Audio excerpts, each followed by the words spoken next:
Urgot, really strong champion. So let's see if he gets banned away. Infinity so far every game have banned away Heimerdinger, Akali, and Olaf. I understand every single one of those bans. Maybe you consider letting one of them go in order to take the Urgot off the board, but then at the same time you leave Aatrox open.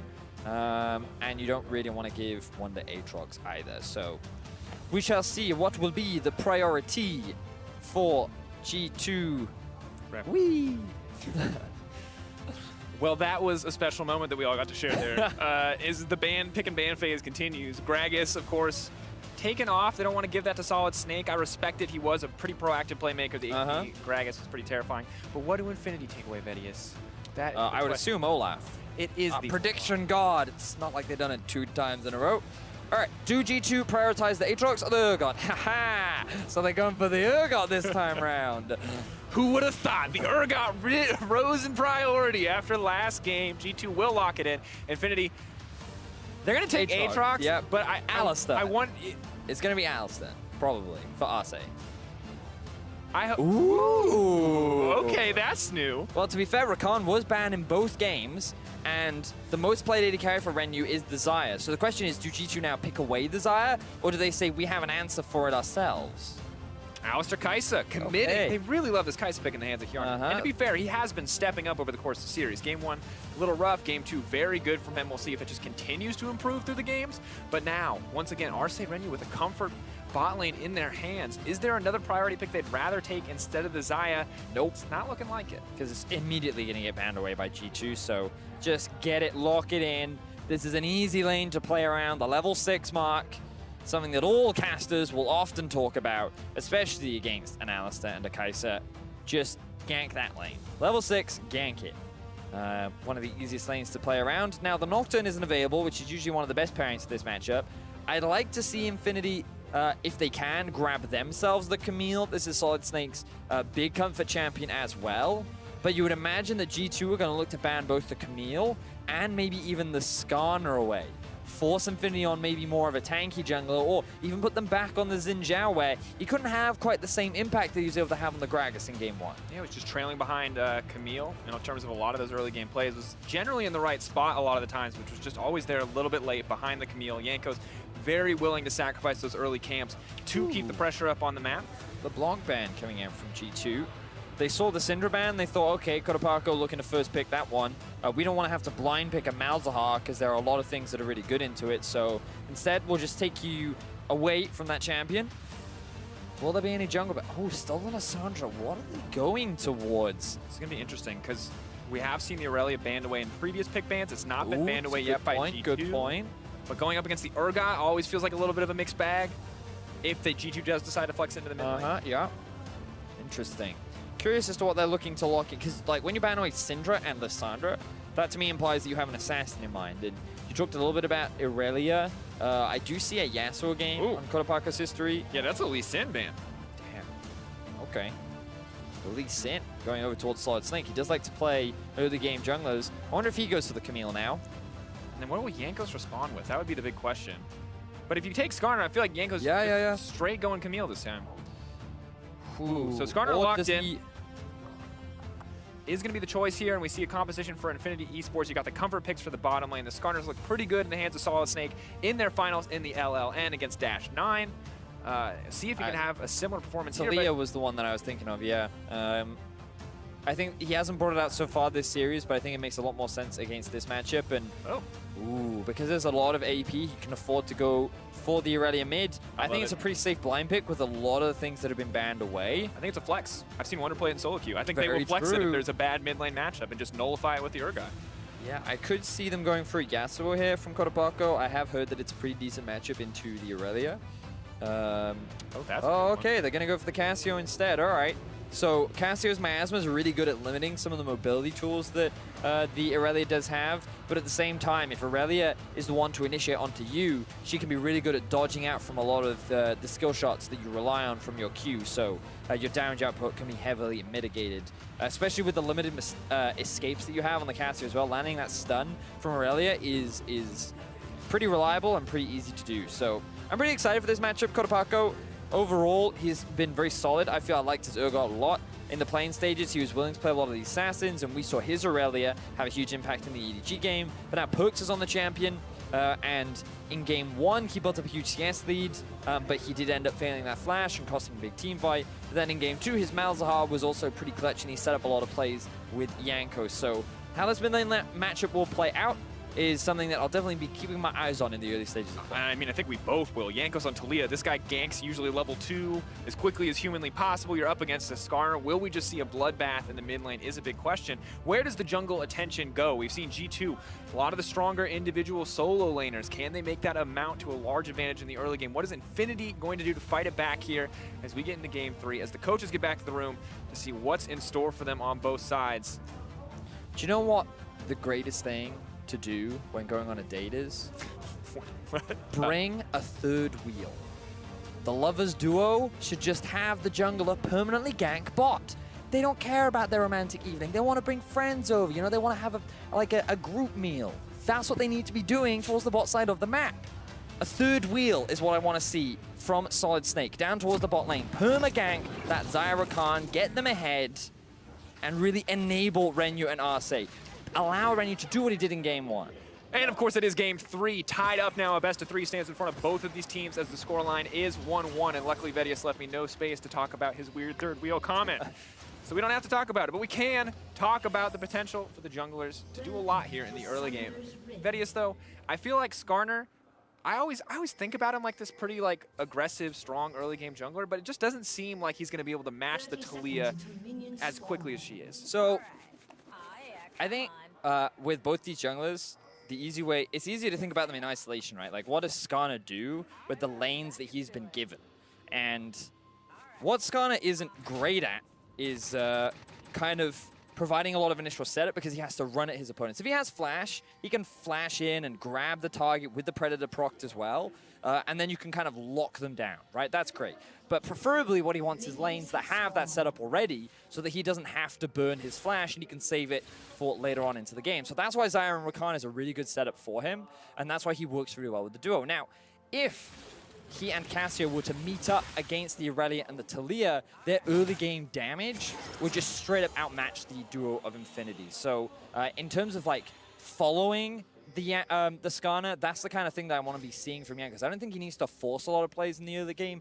Instead, he just needs to be showing up wherever Solid Snake is, trying to make counter ganks happen, and that's where he will be able to often come out on top, just because of the damage output that Taliyah has. And honestly, when we look at Jankos' performance across the series, you can see, tale of 2 different junglers. When you see a more aggressive, more proactive early game jungler in his hands on that Camille, 5K plus A at 15, huge jungle proximity, huge kill participation. Game 1, he wasn't on the map, and now we're gonna have to see. Taliyah has been a good pick for him in the past, but can he have the same level of performance here in the game 3? Yeah. We shall see, we shall see. I don't think he has that many lanes to play around. If he was gonna play around any, it would be the mid lane one. But even then, the stun from Aurelia doesn't last that long, so landing the W from Taliyah still isn't the easiest thing to do. I saw you miss that farm, Wonder. I really saw it. Gotta criticize him. If he's considered one of the best top laners in Europe, gotta pick at all the small parts. On the mid lane, things are going pretty well for Kotopako, using his range advantage to try and bully out Perks. Just hit that level 2 mark as well. And the cool thing about Cassio and Aurelia, right, is you can often know what minion she's going to go towards. So if you predict it, you can throw out your Q in advance. You can punish her every time she tries to dash. But in this case, very hard to punish a quick Perks. Of course, Perks taking the bad half of that trade, but still grabbing a ton of CS here in the mid lane. And now Jankos ready to move into this middle lane. Not interested in neutralizing the Skarner, interested in making his mark. Perk's going to try to set up the stun, buying a bit of time for Kotopako. Kotopako now running. Here comes the Predator. Jankos going to try to throw the knockback out, but Perks might just be the one in trouble. Can they turn this back? The stun's going to connect. First blood dropping. Jankos now has to be careful up against this Skarner. Slowly but surely getting chipped down here, and he is going to back off. Wait, Solid Snake, he could be in trouble here. Jankos has the Q. Not going to throw it out. Early level cooldown, still relatively long, but we talked about the counter ganking options. It was actually Solid Snake that counter ganked Jankos and Perks, and that's because all their cooldowns had been thrown out, which means that Solid Snake is primed and ready to turn the situation back around in their favor. Now, Perks misses the stun, just barely, which means that Kotopako can buy a lot more time. He has the heal as well, and then Solid Snake just needs to get close enough to land the stun to allow Kotopako to sink those Twin Fangs in and find first blood for Infinity in the mid lane. Disastrous start there for Perks, giving a kill over to Casio. A nice back timing nets her the tier, and additionally, she still has the flash up and available. Perks still pressuring out the lane for now as he was able to get there first, but going to be a bit more difficult as the lane continues to go. Pretty decent experience advantage for the Casio as well. We'll start to even out at least a little bit, but the other thing we have to check in on is that third wheel you're talking about. We've got the lovers slowly starting to scale up, level 3, and once they get a few more levels under their belt, we might start seeing some of these more aggressive initiations on the bottom side. Yeah, they don't need to for the time being. Alistair can still be really obnoxious, and they've got a giant minion wave pushing towards them. Excuse me. Also, the Skarner doesn't have flash, so I don't expect them to try and force any plays early on in bot. I'm expecting that level 6 mark. That's where I want to see some action happen towards that side of the map. And the fact that Casio has already secured first blood and started stacking that tier up means that you can kind of leave that Casio to her own devices now. You just wanted to sit back and farm. She still has the flash if there's any dangerous situation that could potentially arise. And so Infinity looking pretty good in this early game for the time being. Small, healthy gold lead, pretty much just the first blood advantage that they picked up for themselves. Yeah, but Wonder already starting to build a CS lead. In the previous game, he was much slower to get started there. It was only after level 6 that he really started to pull ahead here in this matchup, but already pulling ahead very early in the laning phase. Stun doesn't connect from Perks, and that means he can't get anything back in the trade. Really need to hit those spells if you want that passive stacked up to go back against the Casio. And pressure in favor of Infinity for right now, and Arce just threatening with deeds. Hoping maybe they can find something greater. Perks doing his best to hold on to farm, but I love that miasma. Toss to dash in and around that. Wasn't quite on the minion wave, which means that Perks, once he dashed over it, was perfectly fine. Happy to farm. But yeah, good use of the miasma there. Really limits the mobility. We talked a little bit about it in draft. And I quite like this Casio pick, especially if you get ahead in the early game, because that's when Aurelia is at her most lethal. That sheen item pickup is devastating to deal with.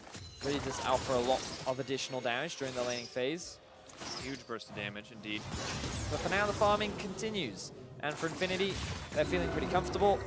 And I've also got to remember that for Infinity as a region, this is a pretty big deal. Because for a really long time, we often just saw Rainbow 7 / Lion Gaming represent the LLN on the international stage. And this will be the last year of the LLN. They will be merging for the LAS. And so they wanted to do their region proud. They wanted to represent them. And by qualifying for this best of 5, and by already taking a game off G2. Because you think about last year, it was Lion and C9, and there was a game that was maybe close, but Infinity already making a larger mark in some senses than Lion, than Rainbow 7, as they renamed, and it's good to see kind of the progression of this region overall, and additionally, how well these guys have performed. When you think about everything that's been stacked against them, being the new reps, dealing with jet lag, and now dealing with an aggressive Perks in the mid lane, who luckily for Cotopaco, Vedius, does not have that sheen. Yeah, he's been put behind a little bit. Actually going for the Phage first by picking up the health crystal. Gonna, all right, using his ulti for wave. Shout out to the observers for that zoom in. That was hit him with the subtle beat. All right, Perks clearing the wave for pressure. Yeah, that's what I think. The pressure ult. People. I'm gonna assume that was for wave clear. I will give him the benefit of the doubt. His pro player mind cannot be understood by a simple color count. Out of that wave. Yeah, he did. He did. And now he's got pressure in the mid lane, which is going to allow him to roam up and at least look to place a little division. Maybe contest this control ward. But Solid Snake is here. Perks knows Solid Snake's flash timer because it's the same as his own. Gonna have to give some respect to that level 6 Skarner. Okay, level 6. You already talked about it. Bot lane. They're approaching that mark very quickly. This is where I want to see the plays happen. If they can get pressure mid, that's even better, because then you can have Cotopaco roam down to offer an extra, I was going to say extra leg, and then I realized that doesn't have any legs. Extra snake tail. Never have too many, Vedius. More damage. There you go. Is kind of what I wanted to get at. But Headbutt Bolt does connect on 2. Renu, though, of course, with the ultimate. Though, taking a bad end of that trade. Well played by Wadid to burn some of the Rakan's health pool, but level 6s are now coming in, so you're going to see Wadid start to back up. And Predator now channeled, but Solid Snake just going to run right away from that gank as he already has been spotted. All right, so I will say it's not the worst thing in the world to go top. If you can get your Aatrox ahead, fine, but I feel like Urgot's the kind of champion that's going to be relevant regardless, whereas what we've seen is that when you put the G2 bot lane behind, your chances of success against this team increase dramatically. And now G2 doing what they like to do. Hold back. Ulti's gonna have to come out from the Aatrox. He's running for his life. Fear Beyond Death flashed out, but they're getting the ulti and the flash there. Wonder and Yanko's still everything besides the Urgot ult, but it does prompt a quick engage on the bottom side, and you gotta wonder if Infinity are a little concerned every time they set their sights on top lane after Wonder pulls off that 2-1 in the previous game. Solid Snake, though, moving up to bully Perkz back, just threatening. Perkz has to be careful about approaching the wave, waits for the Cassio to step away before starting to clear it out. Now they're moving up towards the top side of the map. Want to try and offer a bit of support for Relic. That is one of the rare instances where we see Jankos actually gank the top lane. Usually he doesn't do that during the laning phase. It's either mid or sometimes bot. But yeah, trying to help Wonder out a little bit. Trying to extend the already large CS lead that he has built up for himself on the top side of the map. And remember, even though Infinity had the first blood, G2 doing what they often do. Building a gold lead just from the raw individual talent that they have from their solo laners. Big CS lead in the mid, along with that big CS lead up top side. Things look good. Perkz. There's the wall going to be coming in. Now, of course, it's hard for Xayah to get over that one. We'll see when the ulti comes out. Focusing, though, instead on the Rakan. When you're not going to have to burn anything, but the flash forced out from Rakan does make those engages a little bit more difficult. Yanko's not finding a kill yet, but still very proactive across the map. What is the response play here from Infinity? You can see they're still playing defensively. They're still moving the Cassio and Skarner in response and not looking for a proactive play of their own. Yeah, still no solid Snake towards the bot side of the map. I really do feel like you want to try and leverage the level 6 mark of that this duo has. And even if you don't get a kill, just burning some summoner spells to just relieve some of the pressure, I feel will be really beneficial for Infinity. Maybe they just respect the Alistar a little too much. Uh-oh. We've hit proxy farm Urgot status, which is a bit terrifying now for Relic. Wonder continues to amass an immense individual advantage. Jankos was there for a few moments, as you mentioned, Bedius, but this is mostly built on the back of the 1v1. Of course, favorable matchup and Wonder's individual skill, but Solid Snake thinks he sees a route to the gank. Sadly, Jankos is here to respond and is going to start throwing out. Threaded volley not going to connect, however, Solid Snake will focus on clearing the ward. Both sides committing 3 members to the bottom side, and Relic pull Wonder back into the tower. Massive trade in the favor of the Aatrox. That's a good start if you can keep it going. Yeah, Wonder took like 4 tower shots there. Definitely not the way you want to be sieging up against that kind of tower. Ends up pushing him back. Still willing to trade aggressively, though, as now Solid Snake has arrived in the bot lane just to allow Renu and Arcee to go back to base, maybe spend a little bit more of their gold. Wonder now ghosting, though. Looking for a play on the top side. No ulti available yet for Aatrox. He's going to try to burn him down. It's going to be a pretty easy one if he manages to connect it. Now trying to go on the retreat, bringing him back, taking him out. Beautiful count on the timing from the Aatrox ult. And Wonder with another solo kill in his back pocket. The man just keeps doing it. You can't afford to give him a Urgot. Either one. Don't give him anything. This is his meta. He loves these kind of champions. It's funny because for the longest time, you always had to criticize Wonder because he wasn't that confident on tanks. But whenever it was the carry meta, the 1-through-1 style of meta, that was when Wonder performed the best. That was when he was on Splice, they were able to make it to that final. And he kind of had up and down splits based on how the meta performed, but now he's like in that happy medium. Ooh, tanky carries. This is perfect for me. They're called bruisers, but I would love an official name change to tanky carries. And Bedius, I think just the individual dominance we've seen from Wonder, and the fact that, you know, Worlds Patch is always kind of a toss-up. What kind of meta are we going to end up in? But the fact that we're in a meta where the 2 premier champions are both quintessential Wonder champions is good for G2. And for Relic, he was so, you know, successful with that Poppy in game 1 on these tankier options. But it looks like when this matchup is up and available, when they're not flexing or got into the mid lane, Relic is just the less experienced player or the less skilled player here when it comes down to the 1v1. And the thing is, what makes it even worse is that every game people are banning Heimerdinger, right? And the fact that Hjarnan, a man that has received a lot of criticism from, I believe, a lot of fans, many analysts have also criticized his performance. The fact that he draws that ban every single game already offers a huge amount of value for the other big carries to perform. And again, we say it a lot because for Infinity, they found the weak point. They did shut this bot lane down. They really punished the Kai'Sa. And then once they built that lead through bots, they were able to transition Renu's pressure to the rest of the map. And that was how they shut down G2. They got to the late game teamfight stage. They were able to outperform. They punished the mistakes that G2 made. But if they keep trying to play through this early game, if they keep trying to outplay G2 on an individual level, that's where you'll see them falter. Here comes the Predator in the mid lane, though. Pulling Perks back. Do they have enough damage to take him down? It looks like the answer is yes. Kotopako finally getting a play of his own, and Relic surviving on the top side, but just barely. Wonder choosing between a kill and the tower at this point. Infinity bleeding out on the top side of the map, but at least the mid lane is finally getting an impact. That is 2-0 for Kotopako on the Cassiopeia. And a good gank there from Solid Snake. We wanted to see his impact a little later than I would have preferred, but still. He puts Perks behind, 0-2-0 now on the Aurelia. And the bot lane is still doing fine. You can see they've even been able to build up a CS advantage over Hyun and Kai'Sa. So Infinity, even though their top side of the map is kind of crumbling, they're at least generating advantages elsewhere. And Vedius, honestly, we just look across the board and you can see very similar story to game one in terms of just the massive CS differentials, and it doesn't feel like Infinity have been able to use that bot lane to their advantage quite yet. And I think G2 are pretty comfortable letting the Kai'Sa sit there, letting the Kai'Sa scale up, and knowing that Wadid's job right now in this lane phase is just to stop the Xayah and Rakan from snowballing. Yeah, I mean, in terms of win conditions, G2 have solid team fight. They have the front line of the Alistar and the Urgot. Aurelia, actually a really good team fighter, just because of the AoE and the amount of mobility that she has. Talia, also really solid in team fights because of the zone control and damage she outputs. And then, of course, Kai'Sa, we say it a lot, considered by pros to be the best late game AD carry in the current meta. Infinity also have a lot of team fight tools, so I feel like we could see a lot of team fighting this game.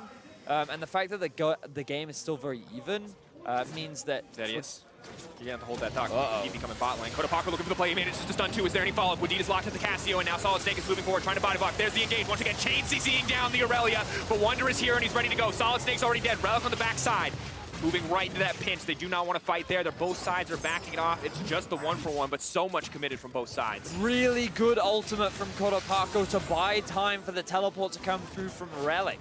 Then they were able to utilize the damage that they had to end up trading it for a 1-for-1, but G2, they still have priority over this bot lane. They're sieging onto this tower. I don't think they can secure it. And the rest of Infinity show up. Kotopako now on the hunt, looking for Jankos grounded. He's going to have to be careful. Backing off as Wonder threatens there on the front lines. Kotopako's Cassio is doing a fantastic job in these small skirmishes. Even gets the flash out from Jankos and the heal from Hyun, and it is now Infinity who have priority in the bot lane. They will be able to push G2 back. And Infinity doing pretty well in how that skirmish could have played out. Absolutely matching, at least in the skirmish. They've struggled elsewhere on the map. Still at a gold deficit here. Vedius 2K stands against them. Stands in favor of G2, and Perk's doing what he can to clear out the way, but Solid Snake just shadowing Kotopako so beautifully and really making this one work out for the team. But you need to get something greater here. Relic's still waiting in the bush. Goes for the knockup, goes for the walk down. Wadid is going to get pulled back. Just barely managed to make it out on the edge. Kotopako is here. They're going to try to break the tower. Jankos moving up to the top side to get the Herald in response. Let's see if they get anything else as well. Nope.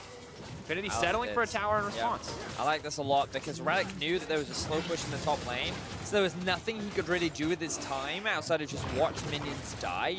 So by staying bot, it enables him to secure the tower because they had the numbers advantage.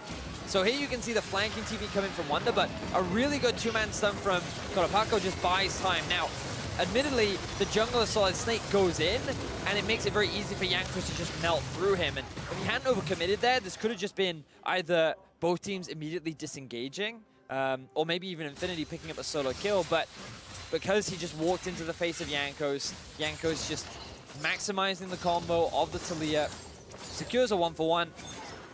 And the gold still stays relatively close. Remember, again, all that gold advantage sits on top of Wonder right now. He found a solo kill, and he secured the first tower blood, which means that he is very far ahead of Relic. But outside of that, the rest of the map is still very even. Kotopako sitting at 2-0-1. Perks is 0-3 on the Aurelia right now. And both bot laners are very close.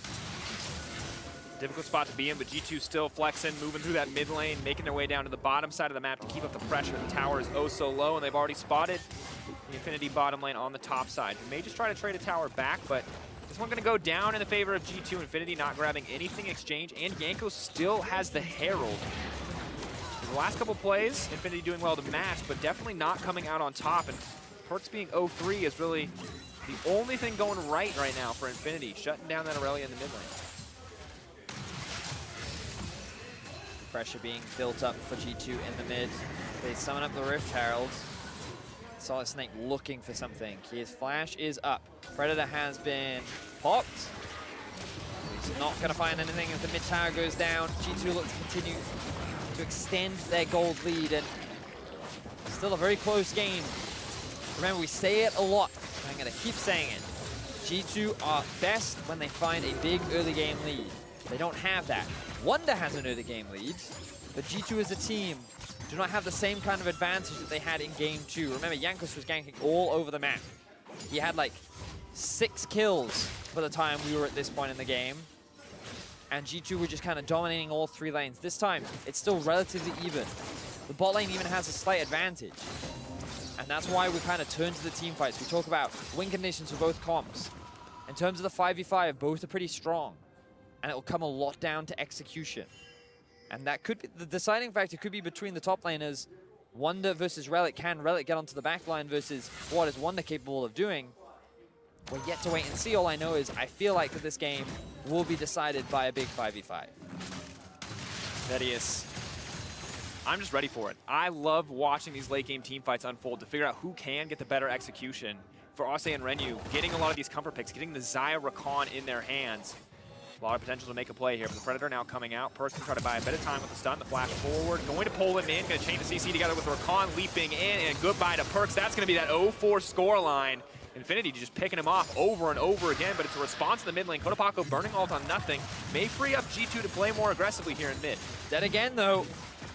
Infinity are successfully shutting down Perkz. Only now completing the Trinity Force. Oh, he does have the Joram's Fist as well, but he is struggling to have an impact on this game. And being that overextended means that G2 are forced to alleviate some of the pressure that they have elsewhere on the map. They're able to gain vision control on the river, and they're even able to rotate up, so they should be able to defend this tower. Arguably gaining much more than they should have after losing Perkz in a side lane. It's just at the point where, you know, Infinity are getting stronger, they're taking Perkz down, they're making sure Perkz doesn't get to participate, but the remaining members of G2 Vedius are just in such a good spot. You can see massive jungle CS lead in favor of Jankos. Wonder, of course, the main, we've talked about it so many times already, but I think it's important to hit again, just the biggest source of gold right now for G2. They got to turn it into something else here. They got to continue to snowball this lead, or Perkz may just keep getting picked off. It doesn't really get easier from here. And flashes are up on the Xayah and the Rakan. And for Rakan especially, as the ulti cooldown gets closer and closer to being available, I feel like we may finally see that play you're talking about. Third wheel on the top side. I mean, he really hasn't gotten involved. He's just left them to dinner, you know? And which is what you should do. I mean, that's what you should do, but they could have had a fed bot lane, I'm just saying. That all-you-can-eat buffet, you needed 3 people for that. Now instead they just had a dinner for 2. That was an option in the bot side, but they going to gank the mid. I mean, to be fair, Perkz is now really far behind. So clearly, option number 2, still viable. I will accept it. And now Infinity gaining vision around the river. Ooh, Kotopako. Big risk there with the nice sidestep though. Still going to get hit by Perkz' ulti in the end. Trying to turn this one around with the Xayah Rakan on the backside. Renyu going to try to free hit in moving forward onto Hjarnan. Now throws out the ulti, brings it back. Feathers come back, and that's so much damage onto Hjarnan. The Xayah though may not be enough because Jankos dishes out so much of his own. Flashing over the wall. Renyu now on the retreat. Wonder now running for his life. The double going in for Jankos, but Relic is down for a little bit of revenge here up against Wonder. Maybe a bit too risky to chase. Ulti slowly timing out. Kotopako now retreating. Jankos is going to push for anything else. Ulti goes out. Jankos just needs a little bit more damage on Kotopako to reel him in. Damage over time, not enough in the end. Kotopako now healing up. Trade of blows there in the river. So a 3 for 2 in favor of G2. Kotopako sinking his fangs into Urgot as they just try to wave clear. No objective going to be going in either side's favor, but really the big issue there for Infinity was both Relic and Kotopako had been separated from the rest of their team. And when you have the 3 versus 3 jungle support AD carry, the big difference maker was Jankos on this Taliyah. We talked about it just coming into the game, how the Taliyah just offers so much more damage than the Skarner does. In this kind of a situation, look at how much damage Jankos is able to throw out. Already, the Skarner gets chunked out to about 20% of his HP, and while Renyu does his best here, getting a really good feather recall in, killing out Hjarnan, Jankos is still there to be able to turn the fight around, and that results in them winning that 3 versus 3, but then Relic and Kotopako do a good job of finding another kill onto Perks. Of course, that replay brought to you by Acer Predator. We'll see if we'll have another highlight-worthy one, though. Is he doing it again? Relic now is running. Oh, no no! ulti available. Needs to get out of this one. Cannot afford to die. Healing up just enough before the ulti ticks down, but still has to run. Dash over the wall. Run, Relic, run. Get away from the scary Wonder. Get away from the bad man. Oh. And Relic survives. Not again, Relic says. Admittedly, he flashed into the wall. We have to recognize that, but he survives. He's able to juke out from the damage the Wonder's able to throw out, and he walks away with it. So good stuff there from Relic.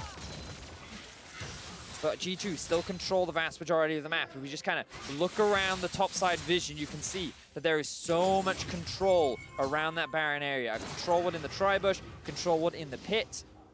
And the fact that G2 hold control over the Baron means that right now, they're the ones that have greater control over the map as a whole. Ocean Drake is alive, and Infinity do see that, but trying to commit to that objective would leave this Baron wide open.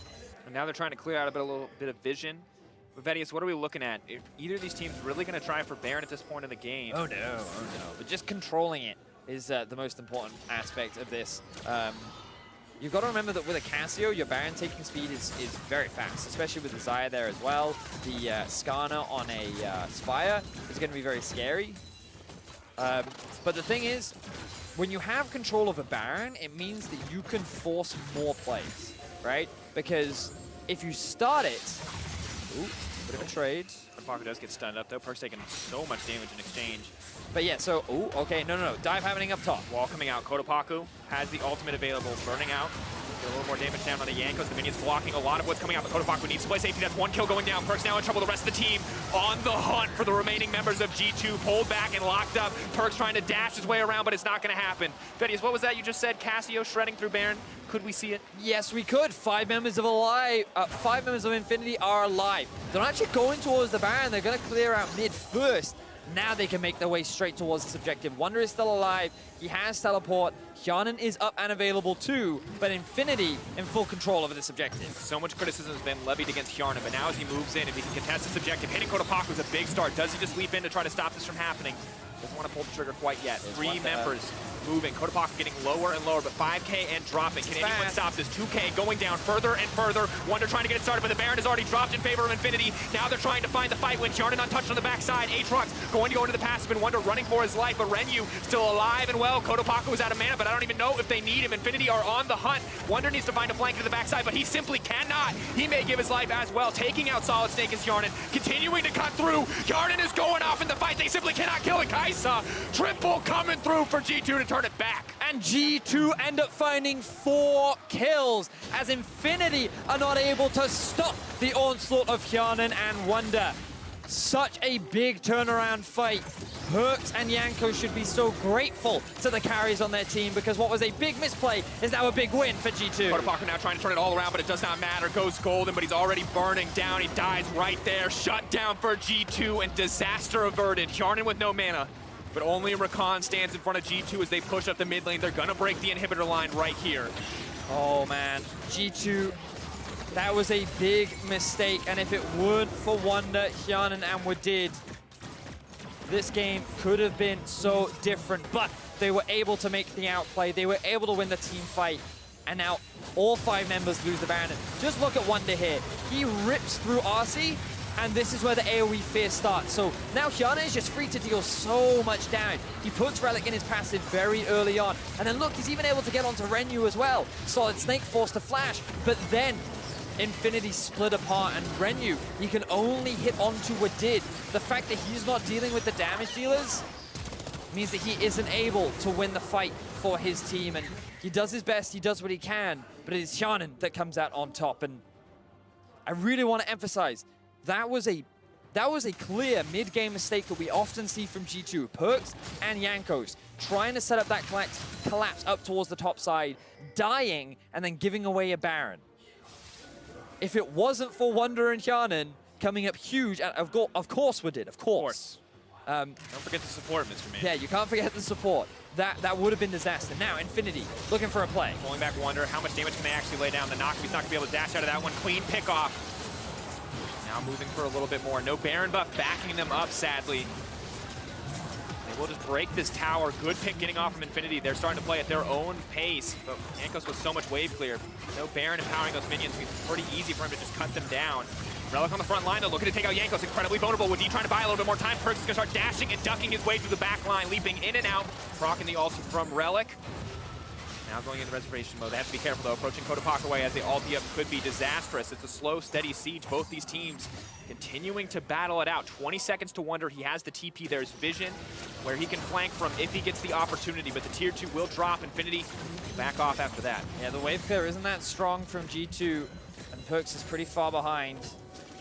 Ooh, he's got to respect this. Perkz, the flash engage. They're going to lock up one. They're looking to lock up a few more, but Perkz manages to find the disengage. Not going to be enough, however. Hjarnan on the run. Kotopak trying to hunt him down. Now moving in. Wonder on the way. The Urgot's going to come in the middle of everybody. He's going to take out Relic. Wadid is here as well. How much can Wonder do for this team? Cutting through those health bars. Running, though. They're trying desperately, but there's the fear, and it's not enough because death is coming for Cassio too. Kotopak absolutely deleted. And this is Wonder once again. This time, Perkz knows that he can commit to the fight because he has a teleporting Urgot on its way. I don't know if G2 can convert this into much, though. While the death timers are long, I find it hard to believe that they can just end the game, but they're just running down mid. They have the minion wave right behind them. Arc's about to respawn. And the Urgot is just so incredibly powerful with the creep wave there. Hjarnan to a major damage threat, but you just cannot afford to ignore Wonder. All right, they're going to go for the bot lane instead. I think this is a smarter, safer play. There's a much bigger minion wave that they can take advantage of. And Infinity want to highlight, again, they found a really good pick onto Wonder. They then take the mid tower, and they know that because of the lack of wave clear on G2, they can secure the tier 2 as well, but then they stick around too long. They overcommit. They don't respect the respawn timer from Wonder and his ability to teleport into that exchange. So here we are. Now we actually see the second fight. This is where Infinity should have just backed away. Instead, Rakan dives into the Taliyah E, killing himself. Then, Perkz buys enough time for the teleport to come through, and Wadid sees, okay, now that my Urgot is here, I know we can win this fight. And in this kind of clumped up situation, especially with the fear being placed as well, very easy for Wonder to just clean up the fight. And Vedius, Wonder's just such a monster on this Urgot. It just continues to be the story of this series. Do not give this man Urgot. He comes in so clutch in the late game fights, and it feels like Infinity saw success in front of them with just the members from G2 there, but the second Wonder came into the equation, everything fell apart. Really not respecting the respawn timers, feeling a bit too greedy, it seems like, for that single pick. Yeah, I agree. And, you know, you can understand Infinity. Like, this game, definitely very different from what we saw in Game 2. They are finding a lot of good picks, and they're challenging G2 in a lot of these fights. But sometimes you get a little overconfident, you get a little over-eager, and you try to force more plays than you can. Now, Solid Snake going in once again. Of course, one of those plays right now, trying to take out Wonder, but pulled back. Predator still proc. Solid Snake still running for it. He's going to be the one caught in the middle of the team. He cannot afford to stray that far. Wonder's going to pull him back. Is just going to bring it going. Perkz locked up in the middle of everybody, but they're trying to bring it back with the Xayah. Lots of feathers coming in. Arce on the retreat. Perkz leaping forward, trying to find the stun, trying to find the reset. It does not matter. This is the cleanup from G2. Riding in on the wall. It might just be the one that takes into victory. Goodbye to Renu. Slowly but surely getting chipped down, and G2 are destroying Infinity. And Wonder does it once again. He was the target that Solid Snake was trying to jump on top of. He was the guy that was likely going to lose his life, but he uses his dash to interrupt Solid Snake, and then he flashes over the wall. Solid Snake then ends up in a really awkward situation where he ends up dying first, and the rest of his team are quick to follow. G2 though, they have no minion wave. Relic buys enough time, and the Baron is not going to respawn fast enough for G2 to really capitalize. Oh. Relic's still on the run. Oh, well played there on the dash back. There's nowhere else for him to go though. Jankos is here too. He thought maybe, just maybe, I can turn it on Perkz. Is not going to happen. Vedius, Goldie continues to mount in favor of G2. 8K in their favor. One more fight is all it's going to take for them to end the game. Whew. So good job there from Relic to stall out, but the Baron will definitely be respawning before he comes back alive. He does have the teleport, but keep your eyes on Wonder here. So look what he does. He interrupts by using his E, and then he flashes over the wall, and Solid Snake can't ulti anyone. He then gets trapped against the wall by Wadid, and then instantly killed. And then with him out of the way, Perkz can dive onto the back line. The rest of G2 can quickly follow up. Hjarnan is untouched. And it all just comes off the back of, once again, Wonder having a phenomenal game. Taking the fight off. Kotopaco needs to find that 4-man ult. He's going to get it out, and it's not going to happen. That's the pick. Wonder now unstoppable, but all of G2 coming in there in the clutch. Infinity, their backs now against the wall. Baron all but certain to go over to G2. Can they even contest? Will they even contest? Solid Snake is alive. Smite is available, but no flash. Kai'Sa just tearing through that health bar. The cowbell coming out from Wadid. Oh. The signal. The rallying cry of the G2 army. Here comes the Talia wall. Headbutting him away. Skarner's all isolated on his lonesome. We need stopping any follow-up. Solid Snake all but set to fall. There's really absolutely no way he can get out of this one. There's simply too many members chasing him. Is the Crystalline Exoskeleton going to be enough? Can he get the movement speed still? I don't think so. Harden now leaping forward, committing the ulti, trading it 1-for-1, but sadly not enough life for Solid Snake. Goodbye to the Skarner. G2 in prime position to take the game. They now have the Baron buff. Wonder's pushing in mid as well. They have a wave stacking up towards the top side, along with 4 members of G2. A dead Solid Snake, and G2 looking to secure themselves game 3 in this series. Infinity, if they want to find a win fight, I don't know if this is their opportunity. A single member down, maybe they just have to give up this inhibitor line, but Wonder is threatening the base right now. Still so much time left on this Baron. Perkz constantly threatening that dive in. Indeed, Hex flashing over the wall. And just continuing to play the cowbell. The cowbell of death, Betius. This is it, the final stand. And G2, they're not going to give him a chance. They respect Infinity enough in their team fighting prowess not to push for anything too much. They're going to do the slow, steady route, looking for 3 inhibitors, waiting for Infinity to expose an opportunity. Infinity, they looked good in the early portions of the game. They successfully shut down Perkz. Their bot lane built a lead in the 2 versus 2 by themselves, and while Relic did fall behind, there were a couple of positives. You know, you can see them, 12 kills on the board. They were no slouch in this game. They were challenging G2 often. And Solid Snake was finding a lot of really good picks. But unfortunately, in a couple of these late game fights, they were overcommitting, overextending. And then a couple of misplays resulted in G2 just finding one too many fights, which now led to a Baron. And now you're really on the back foot. G2 likely just waiting for the Elder Dragon to spawn. Waiting to pick up that objective before looking to end the game. And we're at that point. Kai'Sa on 4 items, 4.5 rather, 5 if you include the boots. And now Renyu is mashing to a certain degree, but Wonder's still so significantly far ahead of the Aatrox. Aatrox only now finishing that 3rd major item, GA. So what's the Black Cleaver going to be coming in clutch? Sterix as well. And Vedius, 10K gold deficit at this point in the game.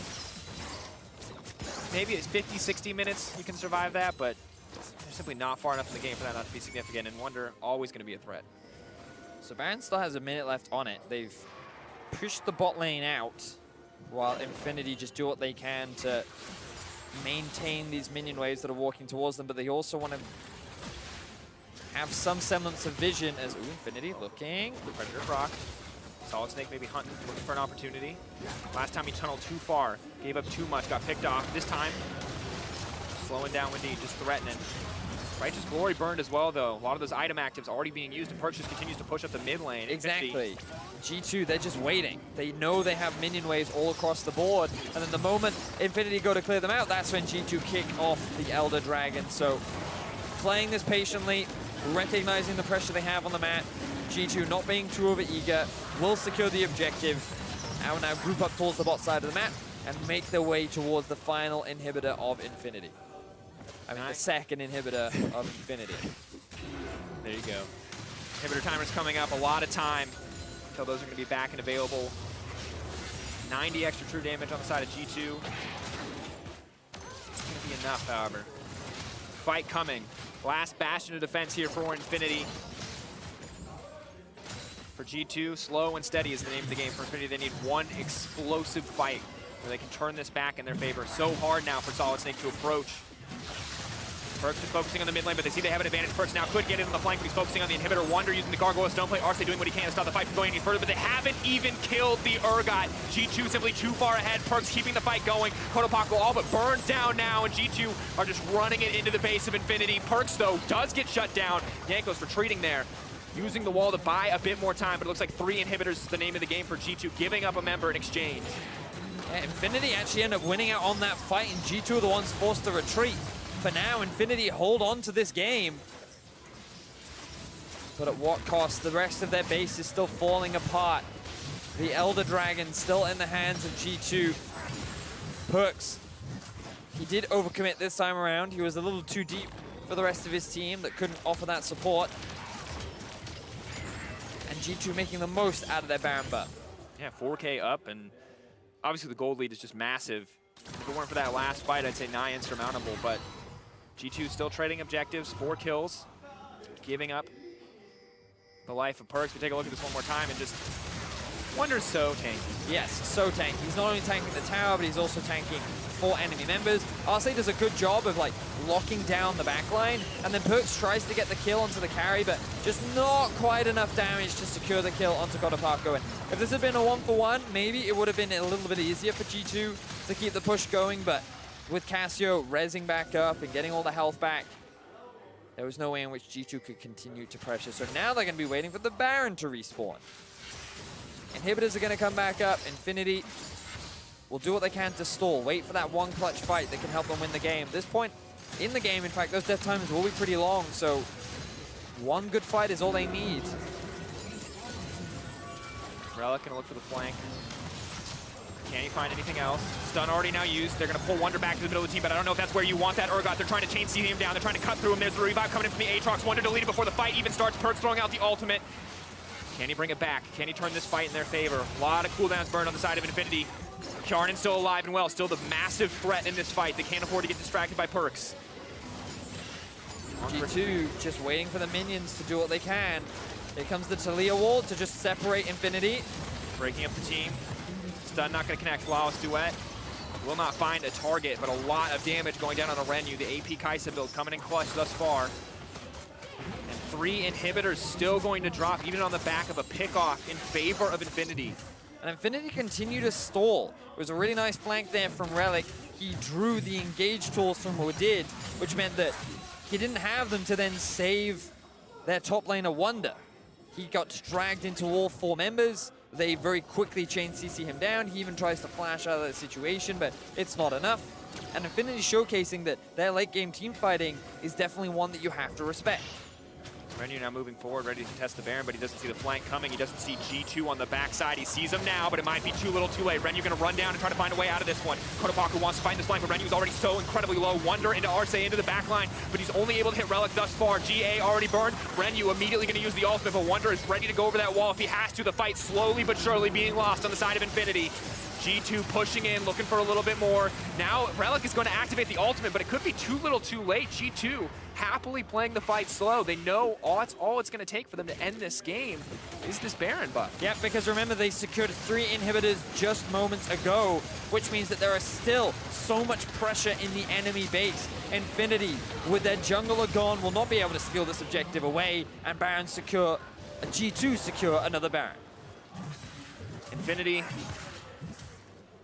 I said last time they were in the base was their last bastion. This is the definitive last bastion. Baron powering up these minions. Relic doing what he can to hold on. Hasn't even had a chance to back. The wall now being used to split, support an 80 carry. Perkz just walking it down the mid lane. Fighting is the only option left. If they wait, they will die. There are too many super minions in the base. Infinity have to find a fight, but G2 are the ones who are going to start first. Relic immediately going to get picked off. Kotopaku needs an ult to turn this one, but Kjarnan into the back line is just going to delete the Cassio. That is everything for G2 in the last moment as they take the game. Well, it certainly wasn't clean. Infinity did a good job of fighting back in the late game, but G2 do end up finding the win, largely off the pressure that they gained from the multiple inhibitors that they took down. But there were some big mistakes there from G2. Remember, they did lose the first battle.